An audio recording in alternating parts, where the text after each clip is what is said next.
Kuya, pabili. Ay, ano yun? Pabili nga po akong isang Colgate lang. Ito.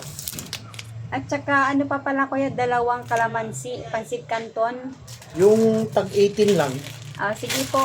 Tsaka Dalawa? dalawang kopi ko, brown. Okay. Ano pa? Ay, tsaka 3 itlog po.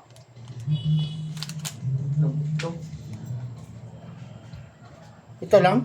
Ay, ano pa pala kuya, yung meron ka bang Argentina dyan? Yung 175 grams lang. Corn beef? Oo. Ay, ito, meron. Ilan? Isa lang po. Ay, magkano po yan? 46. Paki-plastic po Total ko muna.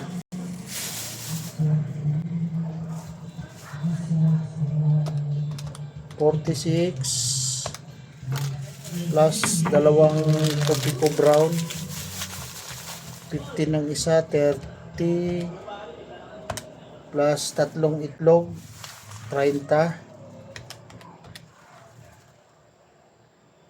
plus 11 na Colgate plus 36 na pansit canton. 153 po lahat. Ay kuya, nakalimutan ko pala yung pera ko. Pwedeng dalhin ko muna yan, babalikan ko na lang bayad. Ay, hindi pwede. Bibili ka, mamimili ka, wala ka palang dalang pera. Ay, ganito na lang kuya, i-gcash ko na lang.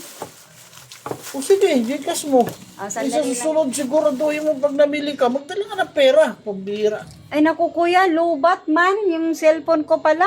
Dalhin ko na lang yan kuya, babalik ko yung bayad. Ay, hindi pwede. Ang dami-dami mong pinamili. 153 to eh. Mamaya, di ka bumalik. Sa susunod, pag mamili ka, siguraduhin mong may dala kang pera. Ano ba yan? Dami-dami mong in-order. Di ka rin pala. Wala ka rin palang pambayad. Kaya nga po, ibabalik ko na lang yung bayad. Ay, hindi pwede. Buha ka muna ng pambayad mo ron. Balik ka na lang pag may pera ka na. Dami-dami mong in-order, oh. Sige na nga po.